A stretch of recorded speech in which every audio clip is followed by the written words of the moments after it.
My husband told me he kissed another woman, but says it was a mistake that shouldn't define our marriage.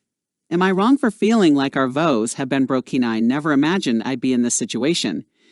It's something you read about or hear in hushed conversations, but it never feels real until it happens to you. My husband, the man I thought I knew better than anyone, came to me last night with a confession that has shaken me to my core. We've been married for 5 years, together for 8. Our marriage wasn't perfect, who says, but I always believed we had something solid. We've weathered the ups and downs that come with any long-term relationship. Job stresses, the loss of a loved one, disagreements over mundane things like finances or chores. Through it all, I thought we were a team, but now I'm not so sure. It started innocently enough, or so he says. He went out for drinks with some colleagues after work, something he does from time to time. I wasn't worried. I've never been the jealous type, and I trusted him completely. But as the night wore on and he didn't come home, I felt a nagging unease. He finally stumbled in around midnight, smelling of alcohol, and I could tell something was off. He was distant, almost detached, but I chalked it up to the booze and let it slide, thinking we'd talk in the morning when he was sober. This morning, he sat me down, looking more serious than I'd ever seen him. My heart started to race, sensing that whatever he was about to say would change everything. And it did. He admitted that he kissed another woman, a coworker. It wasn't just a peck on the cheek either. It was a kiss, full of intent, and it wasn't the alcohol's fault. He said it just happened, that it was a mistake he deeply regrets. He swore it didn't mean anything, that it wasn't a reflection of how he feels about me or our marriage. He begged me to see it for what it was, a moment of weakness, a lapse in judgment. But how do you just brush off something like that? How do you compartmentalize a betrayal and act like it doesn't matter? He's trying to convince me that this kiss shouldn't define our marriage, that it was a blip in the grand scheme of things. But I can't stop replaying his words in my mind. I kissed another woman. It feels like a knife to the heart, a betrayal of everything we promised each other on our wedding day. I'm struggling to make sense of it all. Part of me wants to believe him, to accept that it was a mistake and move on. But the other part, the part that feels raw and wounded, can't shake the feeling that something fundamental between us has changed. I always thought our vows meant something sacred, that we were both committed to upholding them no matter what. Now I'm questioning everything. Am I overreacting? Is a kiss really that big of a deal in the grand scheme of things? I've been asking myself these questions over and over, trying to rationalize what happened. But every time I close my eyes, I see him with someone else, and it breaks my heart all over again. I never thought I'd be the woman questioning her marriage, but here I am. He keeps telling me that he loves me, that he's sorry, that he'll do whatever it takes to make it right. But how do I trust that? How do I know it won't happen again? That this isn't just the beginning of a slippery slope? I don't want to be paranoid or hold this over his head forever, but I also don't know how to move past it. I've been avoiding talking to anyone about it because I don't want to paint him as the bad guy or make this more complicated than it already is. But I feel so alone in this, like I'm the only one carrying the weight of what happened. He seems to think that as long as he's apologized and promised it won't happen again, we should be able to move on. But how do you just move on from something that cuts this DPI? Guess what I'm really asking is, am I wrong for feeling like our vows have been broken? Is it unfair to hold on to this? Or is it a sign that there's something deeper wrong in our marriage? I don't know what to do, and the uncertainty is tearing me apart. I just want to feel secure in my relationship again, but I'm not sure if that's even possible anymore. In the days that followed his confession, I tried to keep up a semblance of normalcy. I went to work, made dinner, and engaged in the usual small talk, but inside I was a mess. Every time I looked at him, I saw the shadow of that kiss. It was like a ghost haunting every corner of our home, every glance we exchanged. The trust that once formed the bedrock of our relationship now felt fragile, like it could shatter at any moment. One night, about a week after his confession, I found myself unable to sleep. The clock read 2:00 a.m., and I was wide awake, staring at the ceiling, my mind racing. I decided to go for a walk to clear my head. The cool night air did little to calm my thoughts, but it felt good to be outside, away from the suffocating tension in our house. I wandered aimlessly through the streets, eventually finding myself in a small park a few blocks away. I sat on a bench, trying to make sense of everything. That's when my phone buzzed. It was a text from my husband. "Where are you?" It read. I hesitated before replying, just needed some air. He didn't respond right away, and I was about to put my phone away when it buzzed again. This time, it wasn't him. It was a message from an unknown number. "I'm so sorry. I didn't mean to cause trouble." Confused, I stared at the screen. Who was this? My heart started to race again, but this time, it was a different kind of anxiety. Something wasn't right. I typed back, "Who is this?" A few moments passed before the reply came through. "It's Anna, from work." My stomach dropped. Anna? I knew that name. She was the woman my husband had kissed. "What do you mean?" I typed furiously, my hands shaking. "I never wanted this to happen," she replied. "I didn't know he was married when it started." When it started? I whispered to myself, my mind spinning. What did she mean by that? I stared at the message, trying to process the implications. I took a deep breath and typed, "What do you mean by when it started?" There was a long pause before she responded. "We've been seeing each other for a few months. I only found out he was married recently. He told me it was over, but I just found out that wasn't true. I'm so sorry. I didn't know." My vision blurred as tears filled my eyes. This wasn't just a kiss. This was a full-blown affair. My husband hadn't just made a mistake. He'd been lying to me, living a double life for months. I sat there, feeling like the ground had been ripped out from under me. Everything I thought I knew, everything I believed about my marriage was a lie. He had made me feel like I was overreacting, like I was being unreasonable for feeling hurt over a kiss. But now I realized he had only told me part of the truth, carefully crafted to minimize the damage. Anger, betrayal, sadness, they all hit me at once, a tidal wave of emotion that I could barely keep from drowning in. I didn't know what to do, who to turn to. I felt utterly alone. Before I could respond, another message came through from Anna. "I'm leaving the company. I don't want to be a part of this anymore. I just thought you deserved to know the truth." I stared at the message for what felt like an eternity, my mind numb. What was I supposed to do with this information? I couldn't go back to the way things were, pretending everything was fine. But confronting him now felt like stepping into a battle I wasn't ready to fight. I walked home in a daze, my mind swirling with questions and emotions. When I got back, he was sitting on the couch, looking worried. "Where have you been?" he asked, his voice laced with concern. I didn't answer. I couldn't.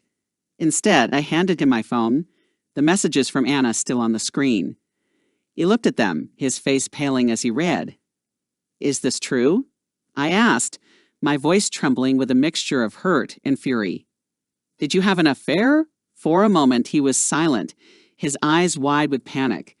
Then he nodded, unable to meet my gaze. "It was a mistake," he whispered, the same hollow excuse he'd given me before. But this time, it wasn't enough. This wasn't a single moment of weakness. This was months of deceit, of betrayal, of disrespecting everything we had built together. The vows we had exchanged, the promises we had made, they were shattered, and no amount of apologies could fix that. "I need you to leave," I said, my voice steadier than I felt. "I need space to think." He tried to protest, to explain, but I was done listening. The truth was out now, and there was no going back. As he packed a bag and left the house, I felt a strange mix of emotions: relief, sorrow, anger, but most of all, a profound sense of loss. I had lost the man I thought I knew, the marriage I believed in, and the future I had envisioned for us. As the door closed behind him, I sank onto the couch, finally allowing myself to cry. The tears came in waves, uncontrollable and cathartic. I wasn't just mourning the loss of my marriage. I was mourning the loss of trust, of innocence, of the belief that love could be enough to keep us together. In the silence of the empty house, I realized that my life had just taken a turn I never saw coming. The road ahead was uncertain, and I didn't know where it would lead. But one thing was clear: the marriage I thought I had was over, and it was time to start figuring out what came next. In the weeks that followed, I wrestled with what had happened. My husband, ex-husband, I corrected myself mentally, had moved out to give me space, just as I'd asked. The house felt emptier without him, yet also strangely calmer. The weight of his lies no longer pressed down on every room, and I found myself slowly adjusting to this new reality. But the peace was fragile, held together by the delicate threads of my own healing. I hadn't decided on divorce yet. I told him I needed time, and he respected that, at least on the surface. He sent messages every day, trying to explain, to apologize, to make amends. But I couldn't bring myself to respond. What could he possibly say that would undo the damage he caused? The betrayal ran too deep. Then one evening, just as I was beginning to feel like I might be able to piece my life back together, another crack appeared in the already fractured foundation. It started with an unexpected phone call. I didn't recognize the number, but something compelled me to answer. "Hello?" I said cautiously. "Is this Jane?" A woman's voice asked. "Yes, who's this?" I responded, my heart skipping a beat. I had no idea what to expect, but something in her tone made me nervous. "My name is Claire. I know this is going to be hard to hear, but I thought you should know." She hesitated, her voice thick with emotion. "I've been seeing your husband." I froze, the words echoing in my mind like a cruel joke. This couldn't be happening again, not after everything. "I'm sorry, what?" I finally managed to say, my voice barely above a whisper. "We've been involved for the past year. I had no idea he was married until recently. When I found out, I ended things immediately. But I couldn't keep this to myself. You deserve to know." My legs gave out, and I sank onto the nearest chair. "A year?" I whispered, my mind struggling to grasp the enormity of it. "You've been seeing him for a year?" "Yes," she admitted, her voice trembling. "I'm so sorry. I feel terrible, but I thought you needed to know the truth."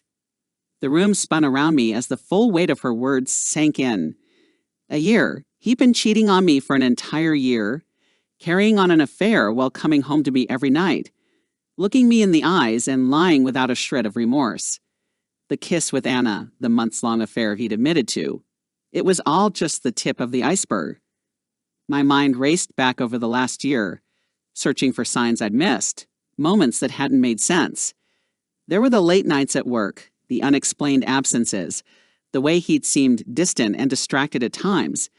I had asked him about it more than once, but he'd always brushed it off, claiming he was just stressed or tired.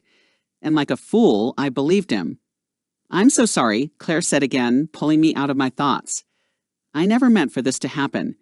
If I had known—" "You didn't know," I said, trying to keep my voice steady. "It's not your fault. Thank you for telling me." We exchanged a few more words before she hung up, leaving me alone with the crushing reality that my husband's betrayal was far worse than I'd ever imagined. He hadn't just made a mistake. He'd been living a lie, deceiving me for over a year, possibly longer.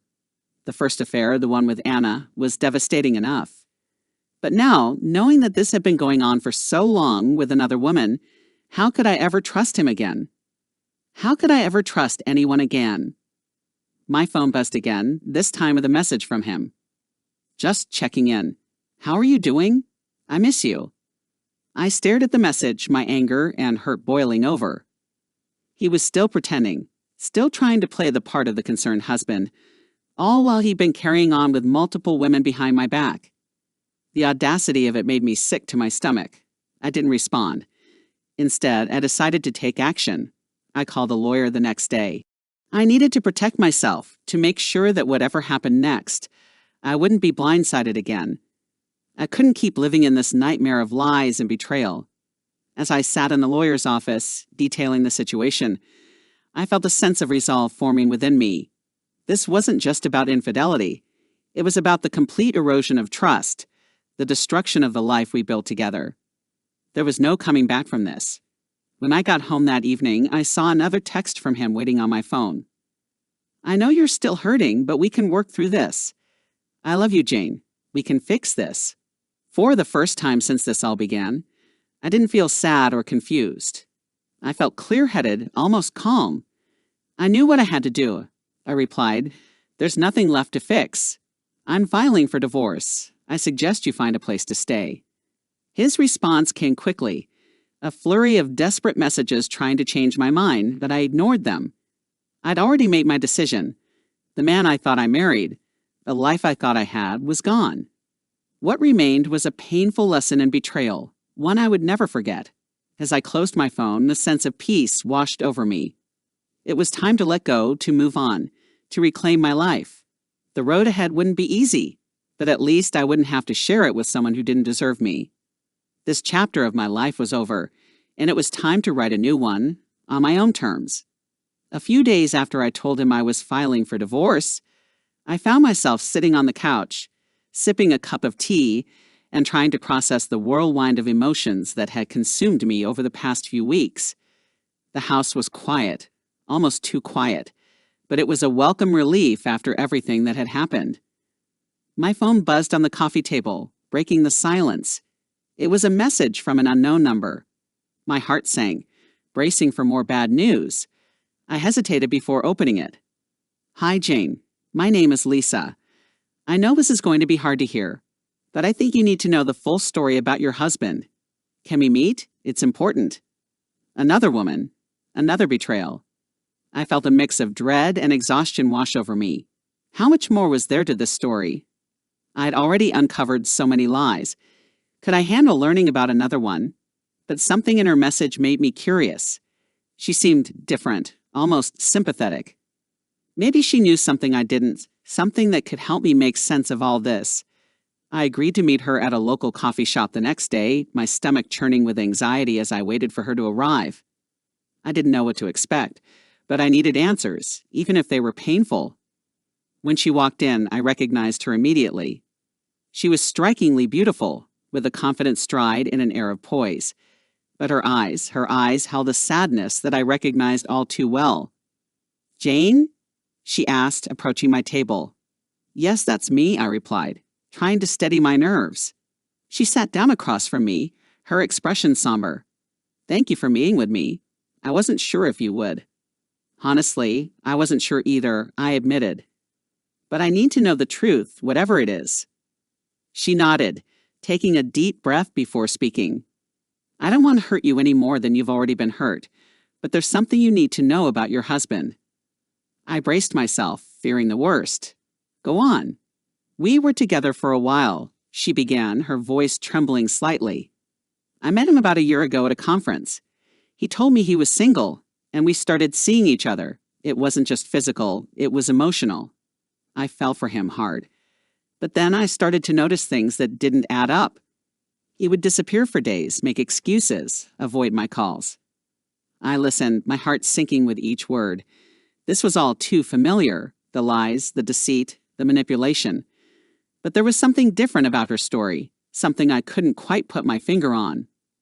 One day, I decided to follow him. She continued, her eyes flickering with a mix of anger and regret. I wanted to know what he was hiding. That's when I found out about you. I felt a pang of sympathy for her, despite everything. She'd been deceived, just like I had. "So you confronted him?"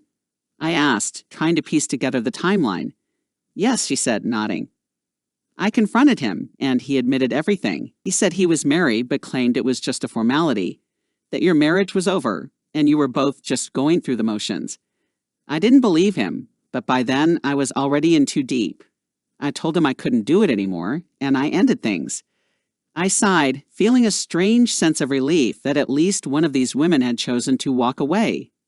But then she looked at me, her expression shifting to something darker. "There's more," she said quietly. My heart skipped a beat. "What do you mean?" After I ended things with him, I started getting strange messages. At first, I thought they were from him, trying to get me back. But the messages were different, threatening. Someone knew about our affair and wanted to make sure I stayed quiet. My blood ran cold. Who was sending them? She hesitated before answering. I did some digging and found out it was his other mistress, Anna. I stared at her in shock. Anna? The same Anna who told me about the kiss? Yes, Lisa confirmed. She wasn't just another woman he was seeing. She was obsessed with him. When she found out about me, she went into overdrive, trying to sabotage our relationship and keep him for herself. She was the one who convinced him to confess to you about the kiss, but only because she wanted to get rid of me. She thought if he admitted to one mistake, you might forgive him, and she could have him all to herself. I felt like I was drowning in a sea of betrayal. Anna, the woman I'd thought was just another victim of my husband's lies, was actually a puppet master, pulling the strings to keep her twisted fantasy alive. She'd manipulated both me and my husband, all while pretending to be the innocent party. And your husband, Lisa continued, her voice laced with bitterness. He played right into her hands. He confessed just enough to keep you from digging deeper, but he never told you the whole truth. He didn't want to lose you, but he also didn't want to lose her. He was trying to have it all. I sat there, numb, as the enormity of it all washed over me. My husband wasn't just a cheater. He was a master manipulator, playing us all against each other to keep his lies intact. And Anna, the woman I'd felt sorry for, was just as complicit, if not more so. "What do you want to do now?" Lisa asked, her tone softening as she looked at me with empathy. "I know this is a lot to take in." "I don't know," I admitted, my voice breaking. "I thought I knew him, but now, I don't even know who I am anymore." She reached across the table and took my hand, her grip firm and reassuring. "You're stronger than you think. You've been through hell, but you're still standing. Don't let him, or her, take any more from you." As I looked into her eyes, I saw a reflection of my own pain, my own anger, but also a flicker of hope. I realized that this wasn't just about what my husband had done. It was about reclaiming my life, my sense of self, after everything had been torn apart. "Thank you," I whispered, squeezing her hand back, "for telling me the truth." She nodded, a small, sad smile on her lips. "You deserve better, Jane. Don't let them break you." When I left the coffee shop that day, I felt a strange sense of clarity. My marriage was over, that much was certain, but I wasn't broken. I was hurt, betrayed, and angry. But I was also determined to move forward. The first step was cutting ties with both of them for good. I blocked his number, deleted his messages, and filed for divorce. I also reached out to a therapist, knowing I needed help processing everything that had happened. As for Anna, I never confronted her. She wasn't worth my time or energy. I knew she would eventually get what was coming to her. People like that always do. In the end, I realized that the real betrayal wasn't just from my husband. It was from the people he brought into our lives, the lies he told, and the person he allowed himself to become. But I wouldn't let those betrayals define me. I would rebuild stronger and wiser, and I would find my own happiness with or without him. Because, ultimately, I deserved better. And that was the one truth I knew I could hold on to months after the divorce was finalized. I had finally begun to reclaim some semblance of normalcy in my life. The chaos and heartbreak had settled, leaving me with a renewed sense of clarity and purpose. My therapy sessions were helping, and I was starting to see glimpses of the person I used to be before everything fell apart. But just as I was beginning to find my footing, a new revelation threatened to upend everything once again. I was out for a walk one crisp autumn afternoon when I bumped into an old friend of my ex-husband's, Tom. We had known each other for years, though we had never been particularly close. He seemed surprised to see me, and after a few awkward pleasantries, he asked if I had some time to chat. Something in his tone made me pause. I could tell he had something on his mind, something he was hesitant to share. We ended up at a small cafe nearby, the same one I had met Lisa at months ago. The irony wasn't lost on me. "I'm sorry to bring this up," Tom began, his hands nervously fidgeting with his coffee cup. "But there's something you should know about your ex-husband, something that came to my attention after your divorce." I stared at him, my stomach knotting. I had thought the worst was behind me, that there couldn't possibly be any more secrets to uncover. But I knew better now than to assume anything. "What is it?" I asked, bracing myself for whatever he was about to say. Tom took a deep breath, as if summoning the courage to speak. "A few months before you two split up, he was involved with someone else, someone you wouldn't expect." My heart raced as I tried to anticipate what he meant. Someone else? Who? I looked down, his voice dropping to a near whisper. It was a guy, Jane. His name is Matt. They met through a mutual friend, and, well, it went beyond just friendship. I didn't know about it until recently, but when I found out, I thought you deserved to know. I felt like the ground had been pulled out from under me. A guy, my ex-husband, had been with a man. It was as if the betrayal had taken on a whole new dimension, one I hadn't even considered. The layers of deceit were staggering. Why are you telling me this now? I managed to ask, trying to make sense of it all. Because I didn't want you to hear it from someone else, Tom explained, his expression sincere. I know how much you've already been through, and I didn't want you to find out in a way that would hurt even more. You deserve the truth. I appreciated his honesty, but it didn't make the revelation any less shocking. All those years, all those lies, I had never imagined that there could be even more beneath the surface. My ex-husband's deceit wasn't just about cheating. It was about living a double life, one that he had hidden from everyone, including me. I felt a wave of emotions crash over me: anger, sadness, confusion, and even a strange sense of relief. In a way, it explained some of the disconnect I had felt in our marriage, the things that never quite made sense. But it also opened up a whole new realm of betrayal. So, he was seeing this guy while we were still married? I asked, needing to hear it confirmed. Tom nodded, his expression somber. Yes, from what I've heard. It wasn't just a one-time thing either. It went on for a while. I felt like I was in a daze, trying to process the implications of this new information.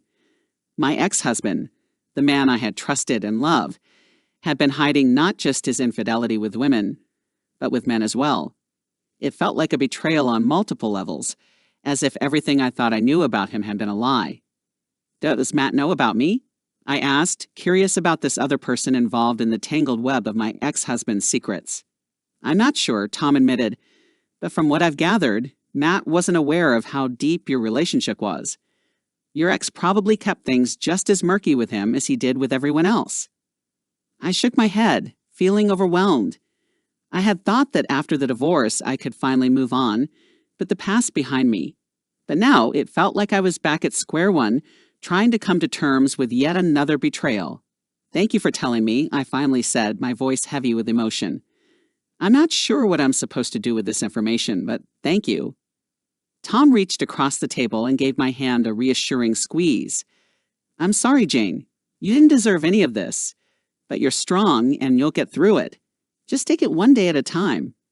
I nodded, trying to absorb his words. One day at a time. That's all I could do. As I left the cafe, my mind was racing with thoughts of my ex-husband, of all the lies he had told, and the life he had hidden from me. It was a lot to take in, but I knew one thing for sure. I was done with him, done with his lies, and done with the pain he had caused me. I realized that this new twist, as shocking as it was, didn't change the fact that I was free from him now. I had my life back, and I was determined to build something new, something honest and true. I didn't know what the future held, but I knew I would face it with the strength and resilience that had carried me through everything so far. Because in the end, no matter what secrets had been hidden, I was finally free to be myself, to live my life on my terms, without the shadow of his lies hanging over me. And that, more than anything, was a victory worth celebrating. A year had passed since the divorce, and life had finally started to feel stable again. I had moved into a new apartment, changed jobs, and even started dating casually, though I was careful not to rush into anything serious. My focus was on rebuilding my life, on finding peace and happiness after the storm that had been my marriage. Then one day, out of the blue, my phone buzzed with a text from an unknown number. I stared at it for a moment, a sense of unease creeping over me before I opened the message. Jane, it's me. Can we talk? Please. It was him, my ex-husband. My heart skipped a beat, and a mixture of emotions welled up inside me. I hadn't heard from him since the divorce was finalized. After everything that had happened, I had hoped to never hear from him again. I ignored the message, but he was persistent. Over the next few days, he sent more texts, each more desperate than the last. Eventually, curiosity and a hint of concern got the better of me, and I agreed to meet him for coffee. I wasn't sure why I agreed. Maybe it was to finally close that chapter of my life, or maybe it was the part of me that still wanted to understand how things had gone so wrong. When I saw him at the cafe, I almost didn't recognize him. He looked different, tired, worn down, like life had taken its toll on him. He wasn't the confident, charming man I had once married. He was a shadow of his former self. "Jane," he said, standing up awkwardly as I approached. "Thank you for coming." I nodded, keeping my emotions in check. "What do you want, Mark?" He sighed heavily, running a hand through his hair. I've lost everything, Jane. My job, my savings. I'm bankrupt. I made some bad investments, and after the divorce, things just spiraled out of control. I lost my job too, apparently. Word got around about everything. It's been a nightmare. I didn't say anything, letting his words hang in the air. There was a time when I would have felt sorry for him, maybe even tried to help. But that time had passed. He was no longer my responsibility. "I don't know what you want me to say, Mark," I replied, my tone steady.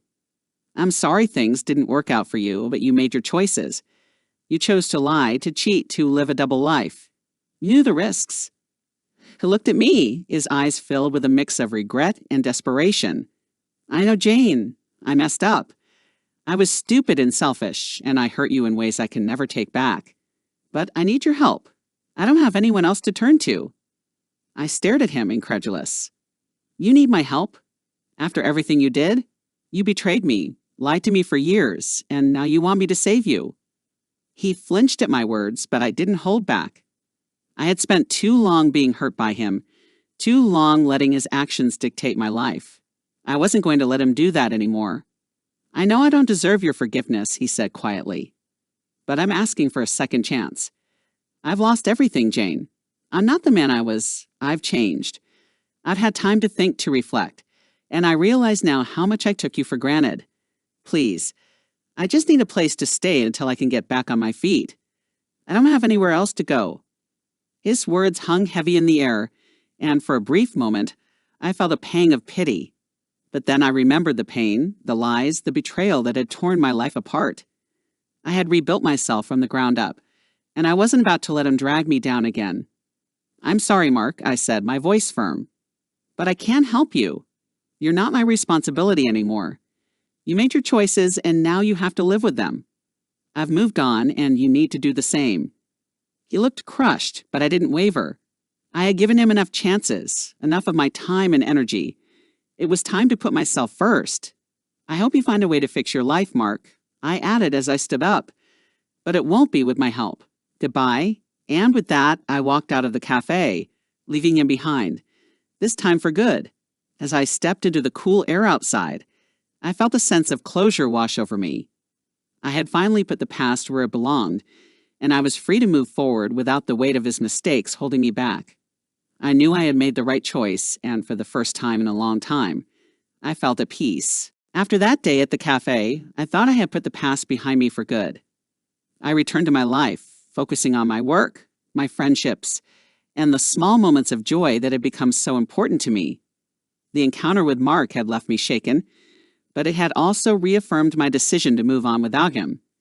I had made my choice, and I was determined to live my life on my terms. A few months later, I was walking through the city, lost in thought, when I saw something, or rather someone, that made me stop in my tracks. There, on a busy street corner, was a man sitting on the ground, a tattered cardboard sign propped up in front of him. He was disheveled, his clothes dirty and worn, his hair unkempt. For a moment, I didn't recognize him, but then he looked up and our eyes met. It was Mark. I could hardly believe it. The man who had once been so proud, so sure of himself, was now sitting on the street, begging for money.